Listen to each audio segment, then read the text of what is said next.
warahmatullahi wabarakatuh. Saya Muhammad Sofyan Sauri. Di sini akan menjelaskan sedikit tentang bahasa. Bahasa manusia itu berbeda dengan bahasa hewan. Tentunya sangat berbeda. Kalau bahasa manusia itu lebih kompleks. Kosakatanya lebih banyak. Bisa digunakan apa saja. Dan sewaktu-waktu itu bisa berubah. Contohnya, orang Inggris bisa berbahasa Madura, Jawa,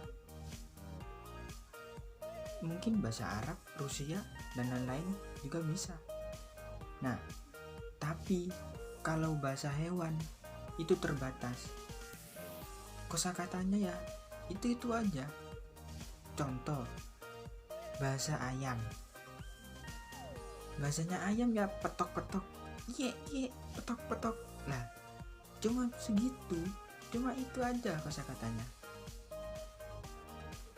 Masa ada bahasa ayam tiba-tiba petok-petok meow, petok-petok meow? Kan nggak ada.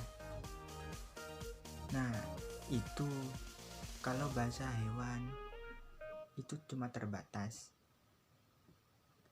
Kalau bahasa manusia itu kompleks. Contohnya saja seperti, ya ini contoh lain ya. Contohnya kayak saya kalau ke Inggris, ya bisa saja bahasa saya itu sedikit ke barat-baratan. Jadi kayak sok-sok Inggris lah gitu. Namun baik bahasa hewan maupun bahasa manusia, keduanya itu dibagi menjadi dua, yaitu satu, bahasa verbal, yang kedua bahasa non-verbal.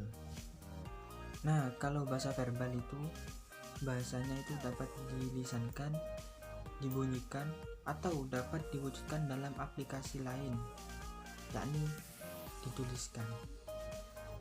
Saya bicara seperti ini, ya itu termasuk bahasa verbal.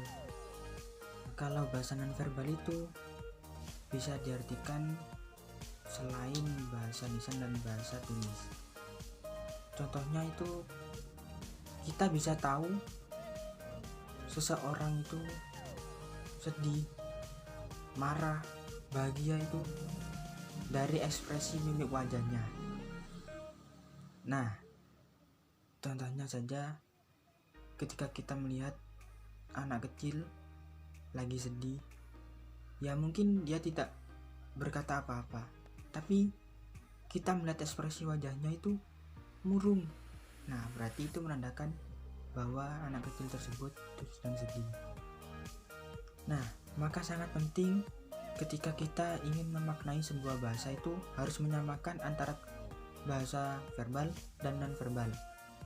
Bahasa keduanya itu, yakni bahasa verbal dan non-verbal itu harus saling menguatkan, saling mendukung.